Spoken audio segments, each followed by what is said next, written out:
অনন্ত মহারাজ যেটা করছেন সেটা মূল বিষয়টা হলো বিভাজন তৈরি করা।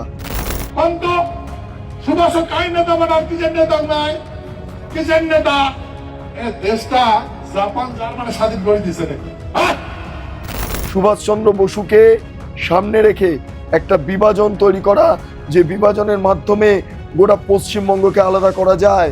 শোনো, ব্রিটিশের সৈন্যকে জার্মান নিয়ে গেছে বন্দি বানা, আর সেই জার্মানে নেতাজিকে দিছে, আর নেতাজি সেটাকে অপব্যবহার করেছে। সুভাষচন্দ্র বসুকে নিয়ে অনন্ত মহারাজের লাগাতার উল্টোপাল্টা কথা বলে যাচ্ছেন এবং সেই কনস্পিরেসির মধ্যে মমতা বন্দ্যোপাধ্যায়ের যে হাত রয়েছে এ বিষয়ে কোনো সন্দেহ নেই। মমতা বন্দ্যোপাধ্যায় তিনি সুভাষচন্দ্র বসুকে যে অপমান করেছে তাকে কি দিয়েছেন? বঙ্গবিভূষণ। সুভাষচন্দ্র বসুকে একদল অপমান করছেন আর একদল সুভাষচন্দ্র বসু পন্থী হয়ে তারা বলছেন যে এটা ভুল হচ্ছে। এই দ্বন্দ্বটা যখন লাগবে, এই গোষ্ঠীদ্বন্দ্ব, সিভিল ওয়ার, তখন রাজ্যের আইন শৃঙ্খলা পরিস্থিতি খারাপ হবে এবং সেটাই চায় ডিপ স্টেট।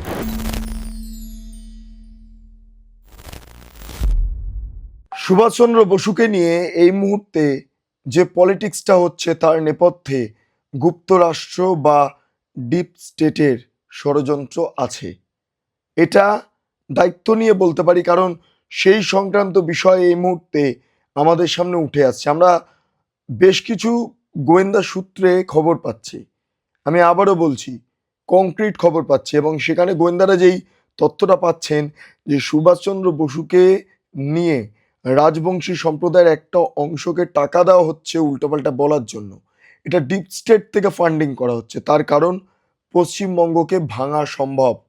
অনন্ত মহারাজ মনে করছেন সুভাষচন্দ্র বসুর বিরোধিতা করে, রাজবংশীদের একটা অংশ মনে করছেন সুভাষচন্দ্র বসুকে গালিগালাজ করে তারা একটা উত্তরবঙ্গের আলাদা একটা ডেমোগ্রাফি তৈরি করবেন, এবং সেই ডেমোগ্রাফিতে মূল যারা থাকবেন তারা হচ্ছে রাজবংশী। ফলে রাজবংশীদের একটা নির্দিষ্ট রাজ্য তৈরি হবে, যার নেতা হবেন, যার রাজা হবেন এই অনন্ত মহারাজ, এবং সেটা ডিপ স্টেট থেকে ফান্ডিং করা হচ্ছে। মানুষের মধ্যে মানুষের বিভেদ ঘটিয়ে দেওয়াই সুভাষচন্দ্র বসুকে কেন্দ্র করে। সুভাষচন্দ্র বসুকে নিয়ে অনন্ত মহারাজের লাগাতার উল্টোপাল্টা কথা বলে যাচ্ছেন এবং সেই কনস্পিরেসির মধ্যে মমতা বন্দ্যোপাধ্যায়ের যে হাত রয়েছে এ বিষয়ে কোনো সন্দেহ নেই। গোয়েন্দা রিপোর্ট আপাতত সেই তথ্যই প্রকাশ করছে। ফলে গোয়েন্দারা চেষ্টা করছেন সুভাষচন্দ্র বসুকে কেন্দ্র করে এই যে ডিপ স্টেটের যেই টাকাটা খরচ করা হচ্ছে তাকে বদনাম করার জন্য রাজবংশীদের মধ্যে, সেটা যাতে বন্ধ করা যায় তার জন্য গোয়েন্দারা সক্রিয় হয়ে গিয়েছেন। সুভাষচন্দ্র বসুকে কেন্দ্র করে এই মুহূর্তে ডিপ স্টেটের ষড়যন্ত্র পশ্চিমবঙ্গে ভয়ঙ্কর আকার ধারণ করছে। এর মূল উদ্দেশ্য পশ্চিমবঙ্গকে ভাগ করা, উত্তরবঙ্গ দক্ষিণবঙ্গকে ভাগ করা, এবং সেই ভাগটা যদি করা যায় তাহলে বাংলাদেশ দ্বারা পশ্চিমবঙ্গকে গ্রাস করা সম্ভব হবে। কারণ বিজেপি সরকার চলে এসেছে, সীমান্তে বেড়া, কাঁটাতারের বেড়া পড়ে গিয়েছে, বিএসএফকে জমি দেওয়া হয়েছে, ফলে অনুপ্রবেশ হচ্ছে না। এই অবস্থায় দাঁড়িয়ে যদি সুভাষচন্দ্র বসুকে নিয়ে উল্টোপাল্টা আলটপকা মন্তব্য করানো যায়, রাজবংশীদের একটা অংশ যদি লাগাতার এই মন্তব্য করেন, তাহলে দক্ষিণবঙ্গের সঙ্গে বা পশ্চিমবঙ্গের বিভিন্ন রাজ্যের সঙ্গে এই যে রাজবংশীদের একটা দূরত্ব তৈরি হবে, এবং সেটাই পজিটিভ সাইন হয়ে দাঁড়াবে এই রাজ্যভাগের ক্ষেত্রে। এই হচ্ছে অবস্থা। যাই হোক, এই নিয়ে আজকের এই প্রতিবেদন। নমস্কার, আপনারা দেখছেন বেঙ্গল লিবার্টি, আমি বিট্টু রায়চৌধুরী। আপনাদের সামনে যে বিষয়টা উত্থাপন করছিলাম, সুভাষচন্দ্র বসুকে নিয়ে সম্প্রতি অনন্ত মহারাজ কি কি বলেছে একবার শুনুন, গা পিত্তি জ্বলে উঠবে। এই সুভাষচন্দ্র বসুকে নিয়ে এই ধরনের মন্তব্য যে আমাদের ভারতবর্ষের অভ্যন্তর হতে পারে, এটা এতদিন আমরা অনুমান করতে পারিনি, অনুধাবন করতে পারিনি, কিন্তু আজকে আমরা ডিরেক্টলি কেউ ইনডিরেক্টলি সুভাষচন্দ্র বসুকে অপমান করেছেন। কমিউনিস্ট পার্টি প্রকাশ্যে অপমান করেছে ঠিকই, এই তোজোর গাদা তোজোর কুকুর বানিয়ে, কিন্তু ডিরেক্টলি মুখের ওপর সেটা বলতে পারেনি কমিউনিস্ট পার্টি। আচ্ছা, কংগ্রেসও করেছে, কিন্তু কংগ্রেস সেটা ডিরেক্টলি বলতে পারেনি। কংগ্রেসের সবচেয়ে বড় কনস্পিরেসি ছিল, কিন্তু বলতে পারেনি। কিন্তু আজকের দিনে দাঁড়িয়ে রাজবংশীদের নেতা অনন্ত মহারাজ, যিনি বিজেপির সাংসদও বটে, যাকে বিজেপি পাত্তাই দিচ্ছে না, এই মুহূর্তে তিনি ডিরেক্টলি সুভাষচন্দ্র বসুকে নিয়ে যা মন্তব্য করছেন তাতে আমাদের গা পিত্তি জ্বলে উঠছে। যাই হোক, শুনুন মন্তব্যগুলো। আজাদের ফোর্স নেতাদের বাপের তাগত আছে নাকি অর্গানাইজ করে খোঁজ বানায়? সব ভারত ব্রিটিশের সৈন্য, ওটা ব্রিটিশের সৈন্য। স্যার বলছো, শোনো, ব্রিটিশের সৈন্যকে জার্মান নিয়ে গেছে বন্দি বানা, আর সেই জার্মানে নেতাজিকে দিছে, আর নেতাজি সেটাকে অপব্যবহার করেছে। বুঝলেন?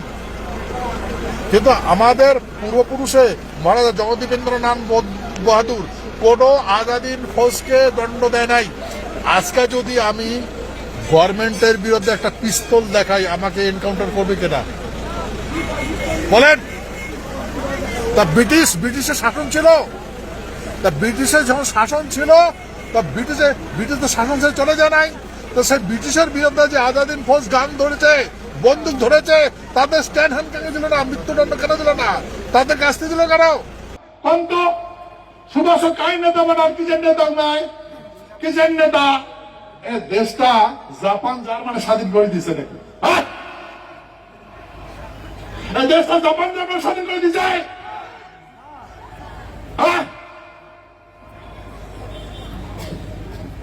যেগুলা ভারতের বিরুদ্ধে যুদ্ধ করছে সেগুলা স্ট্যান্ড হ্যান্ড দিছে, এতে কিন্তু ফাঁসি দিছে, কতজন মানুষ ফাঁসি দিছে। এটা যুদ্ধ অপরাধী, এটা যুদ্ধ অপরাধী ভাই। যার কথা কবা লাগছেন যুদ্ধ অপরাধ, কেন সে নেতা হয়? কোর্টের থাকি নেতা হয় নাই? কাই নেতা বানান, কাই নেতা বানান? অন্ত সুভাষ কাই নেতা বানার কিসের নেতা নাই, কিসের নেতা? প্রশ্ন করো তো, কিসের নেতা নাই, কিসের নেতা নাই? আর আমার মহারাজাটা অত্যাচার করে করে মারলেন, যা দেশটা স্বাধীন করেন অত্যাচার করে করে মারলেন, আমার এই ভূখণ্ড খারাপ তছনছ করে ফেলালেন। তোমার যদি এত তাকত ওই পারেশের গাড়ি থাকিয়া, তোর যদি এত এত তাকত পারে সুখা, যত এই এটা খ্যাতি দিব সব বাংলাদেশ, সব বাংলাদেশের পাড়ে দেব। আপনারা শুনলেন পরপর মন্তব্য। এবার এখানে আমরা যে তথ্যটা পাচ্ছি, গোয়েন্দা রিপোর্টের একটা অংশ, তারা খুব অ্যাগ্রেসিভলি এই রিপোর্ট সরকারের কাছেও জমা দিয়েছে। সরকারের তরফে গোটা বিষয়টা খতিয়ে দেখা হচ্ছে। সোশ্যাল মিডিয়াতে লেখালেখি চলছে এই মুহূর্তে বেশ কিছু অংশে। আমরা জানতে পারছি নেতাজিকে নিয়ে অনন্ত মহারাজের বক্তব্য গুপ্তরাষ্ট্র বা ডিপ স্টেটের থিওরির অভ্যন্তরে রয়েছে। ডিপ স্টেট মনে করছে নেতাজির বিরুদ্ধে রাজবংশীরা লাগাতার মিথ্যে কথা বা কটূক্তি করলে উত্তরবঙ্গ এবং দক্ষিণবঙ্গের মধ্যে বিভাজন তৈরি হয়ে যাবে, আর এতে উত্তরবঙ্গকে আলাদা করা সম্ভব হবে, রাজ্যকে ভাগ করা সম্ভব হবে এবং পশ্চিমবঙ্গকে বাংলাদেশের অভ্যন্তরে নিয়ে আসার ক্ষেত্রে আরও সুবিধাজনক একটা পরিস্থিতি তৈরি হবে। কারণ সুভাষচন্দ্র বসু বাঙালির সেন্টিমেন্ট, আর তাকে যদি লাগাতার অপমান করা হয় তাহলে বাঙালি চুপ করে থাকতে পারবেন না। আর অনন্ত মহারাজকে রীতিমতো সুপারি দেওয়া হচ্ছে যুক্তরাষ্ট্রের তরফে। আমি আবারও বলছি, সুপারি দেওয়া হচ্ছে যুক্তরাষ্ট্রের তরফে যে আপনি বলতে থাকুন, লাগাতার বলতে থাকুন, আপনাকে নিয়ে দক্ষিণবঙ্গের মানুষের মধ্যে যেন ঘৃণা জন্মায়। আপনাকে একটা রাজ্য গড়ে তুলতে হবে, যেটা রাজবংশীদের রাজ্য, যেটা গ্রেটার কোচবিহার, যেটা কোচদের, যেটা রাজবংশীদের এলাকা, সেরকম একটা বড় রাজ্য তৈরি করতে হবে, সেটা উত্তরবঙ্গকে নিয়েই সম্ভব। ফলে সুভাষচন্দ্র বসুকে অপমান করুন, দক্ষিণবঙ্গের সঙ্গে উত্তরবঙ্গের যাতে বিভেদ তৈরি হয়, এইটা হলো মূল এজেন্ডা, এটা হলো মূল এজেন্ডা। আরেকটা বিষয়, মমতা বন্দ্যোপাধ্যায় আগুনে ঘি ঢালছেন। মমতা বন্দ্যোপাধ্যায় নেতাজি সুভাষচন্দ্র বসুর মূর্তিতে মাল্যদান করছেন কি? এই মমতা বন্দ্যোপাধ্যায় যদি এতটাই সুভাষচন্দ্র বসুর প্রতি পীড়িত থাকতো, ভালোবাসা থাকতো, সম্মান থাকতো, তাহলে অনন্ত মহারাজের মতো ব্যক্তিকে বঙ্গবিভূষণ পুরস্কার দিয়েছিলেন কেন 21 ফেব্রুয়ারির ভাষা দিবসের মঞ্চ থেকে? সে বিষয়টা নিয়ে বিস্তারিত কোনো রকম কোনো তথ্য এই মুহূর্তে মমতা বন্দ্যোপাধ্যায় দিচ্ছেন না। আমি পরপর ছবিগুলো দেখছিলাম, আমি এখনো দেখছিলাম, কি অদ্ভুত লাগছে, অদ্ভুত লাগছে। মমতা বন্দ্যোপাধ্যায় তিনি সুভাষচন্দ্র বসুকে যে অপমান করেছে তাকে কি দিয়েছেন? বঙ্গবিভূষণ। ভাবতে পারছেন? মমতা বন্দ্যোপাধ্যায় জানতেন না এই এই এই অনন্ত মহারাজ তিনি সুভাষচন্দ্র বসুর বিরোধী? তা সত্ত্বেও মমতা বন্দ্যোপাধ্যায় দিয়েছেন একটাই কারণে, কারণ অ্যাকচুয়ালি মমতা বন্দ্যোপাধ্যায় চাইছেন যে বিজেপিকে সরাতে গেলে, আবার ক্ষমতায় আসতে গেলে ডিপ স্টেটের সাহায্য নিতে হবে। কোথাও ঘুরে ফিরে মমতা বন্দ্যোপাধ্যায় এই নেতাজি কনস্পিরেসির সঙ্গে যুক্ত নয় তো? এই ডিপ স্টেটের সঙ্গে যুক্ত নন তো? এটা নিয়ে কিন্তু প্রশ্ন বিস্তর, বিভিন্ন মহলে প্রশ্ন বিস্তর। এই মুহূর্তে শুনতে পাচ্ছি নওশাদ সিদ্দিকী বিধানসভাতে তিনি নিন্দা প্রস্তাব জমা দিয়েছেন, কারণ সোশ্যাল মিডিয়াতে খুব চক্রান্ত সহকারে এআই এর মাধ্যমে সুভাষচন্দ্র বসু বিকৃত ছবি পোস্ট করা হচ্ছে। বিকৃত ছবি, বিকৃত ছবি, এটা সম্ভব নয়। মোদিকে নিয়ে যখন বিকৃত ছবি প্রকাশ্যে আনার জেরে শ্রীলেখার বিরুদ্ধে এত এফআইআর এত কিছু ঘটলো, তাহলে সে বিকৃত ছবি লাগাতার সোশ্যাল মিডিয়ায় পোস্ট হচ্ছে দেখে কেন বিজেপি সাংসদদের একটা অংশ, বিধায়কদের একটা অংশ বা রাজ্য সরকারের একটা অংশ তারা এফআইআর করছে না, তারা সাইবার ক্রাইমে অভিযোগ দায়ের করছে না? কেন? নেতাজিকে নিয়ে তো চুপ থাকা কেন? অনন্ত মহারাজ যেটা করছেন, অনন্ত মহারাজ যেটা চেষ্টা করছেন, সেটা মূল বিষয়টা হলো বিভাজন তৈরি করা। সুভাষচন্দ্র বসুকে সামনে রেখে একটা বিভাজন তৈরি করা, যে বিভাজনের মাধ্যমে গোটা পশ্চিমবঙ্গকে আলাদা করা যায়। এটা হলো মূল এজেন্ডা, এবং সেই এজেন্ডাটাকেই বাস্তবায়িত করার চেষ্টা করা হচ্ছে এই মুহূর্তে। আমি জানি না কেন সবাই চুপ। মুখ্যমন্ত্রী যেখানে সুভাষচন্দ্র বসুকে সম্মান জানিয়ে বিভিন্ন জায়গাতে ঘুরে ফিরে সুভাষচন্দ্র বসুর কাট আউট ছবি ব্যবহার করা, সুভাষচন্দ্র বসুর নাম উল্লেখ করা, সুভাষচন্দ্র বসু মূর্তির পাদদেশ থেকে মিছিল বার করা, তেরঙ্গা যাত্রা বার করা, যখন সেখানে শুভেন্দু অধিকারী রাজ্যের মুখ্যমন্ত্রী যখন সক্রিয় ভূমিকা পালন করছেন, সেই অবস্থায় দাঁড়িয়ে কেন আজকের দিনে দাঁড়িয়ে বাকি সবাই চুপ করে আছেন? কেন এই ডিপ স্টেট থিওরি যে কাজ করছে পশ্চিমবঙ্গে তার বিরুদ্ধে কেন রুখে দাঁড়াচ্ছেন না? সুভাষচন্দ্র বসুকে নিয়ে মেইনস্ট্রিম মিডিয়া কেন চুপ? কেন কোনো কথা বলা হচ্ছে না?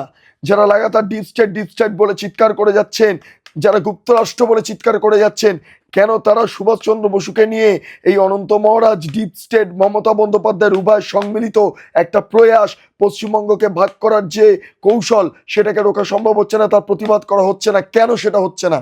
কোনো উত্তর নেই, কোনো উত্তর নেই। বিধানসভাতে এই নওশাদ সিদ্দিকীর নিন্দা প্রস্তাবের প্রেক্ষিতে দাঁড়িয়ে কি কথা হয় না কথা হয়, অবশ্যই সেদিকে আমাদের নজর থাকবে।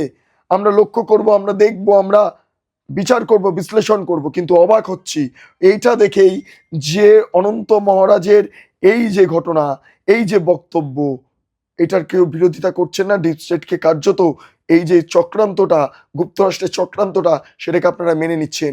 বঙ্গ যেদিন ভাগ হবে, এই নেতাজি সুভাষচন্দ্র বসুর অপমানকে সহ্য করতে না পেরে যখন একটা সিভিল ওয়ার তৈরি হবে, সুভাষচন্দ্র বসুকে সামনে রেখে সুভাষচন্দ্র বসুকে একদল অপমান করছেন আর একদল সুভাষচন্দ্র বসু পন্থী হয়ে তারা বলছেন যে এটা ভুল হচ্ছে, এই দ্বন্দ্বটা যখন লাগবে, এই গোষ্ঠীদ্বন্দ্ব, সিভিল ওয়ার, তখন রাজ্যের আইন শৃঙ্খলা পরিস্থিতি খারাপ হবে, এবং সেটাই চায় ডিপ স্টেট। তার কারণ পশ্চিমবঙ্গটা ভাগ হলে বাংলাদেশে ঢুকতে সুবিধা হবে, ডিপ স্টেটের ঢুকতে সুবিধা হবে, কারণ গোটা বাংলাদেশটাই নিয়ন্ত্রণ করছে ডিপ স্টেট, গুপ্ত রাষ্ট্র। এই যে বাংলাদেশে যে রেভলিউশন হয়েছে, সকল ছাত্র আন্দোলন, এইটা ডিপ স্টেট থিওরির অভ্যন্তরে পড়ছে। ডিপ স্টেট চেয়েছিল বলেই হয়েছে, ডিপ স্টেট পয়সা দিয়েছিল বলেই হয়েছে। এই অনন্ত মহারাজ, মমতা বন্দ্যোপাধ্যায়, এদের কাছে ডিপ স্টেটের কত টাকা গিয়েছে, কত টাকা গিয়েছে? আপনারা ভাবুন, ভাবা প্র্যাকটিস করুন। আপনাদের যদি কোনো মতামত থাকে অবশ্যই আপনারা কমেন্ট সেকশনে জানান। আপনারা এতক্ষণ ধরে দেখছিলেন বেঙ্গল লিবার্টি চ্যানেলটি, অবশ্যই ভালো লাগলে লাইক করুন, সাবস্ক্রাইব করুন, শেয়ার করুন, বেল আইকন ক্লিক করুন www.bengalliberty.com, সেখানে ক্লিক করুন। সমস্ত খবর আপনাদের জন্য সাজানো রয়েছে। পাশাপাশি আরও দুটি YouTube channel, Bengal liberty live, Bengal liberty news, সংশ্লিষ্ট দুটি ইউটিউব চ্যানেল আপনারা প্রবেশ করুন, লাইক করুন, সাবস্ক্রাইব করুন, শেয়ার করুন, বেল আইকন ক্লিক করুন। তিনটি social media handle, Bengal liberty Facebook, Instagram, x handle, সেখানে প্রবেশ করুন, ভাবা প্র্যাকটিস করুন, স্বাধীন কাঁচিন এবং গেরিলা সাংবাদিকতার পাশে দাঁড়ান। অসংখ্য ধন্যবাদ।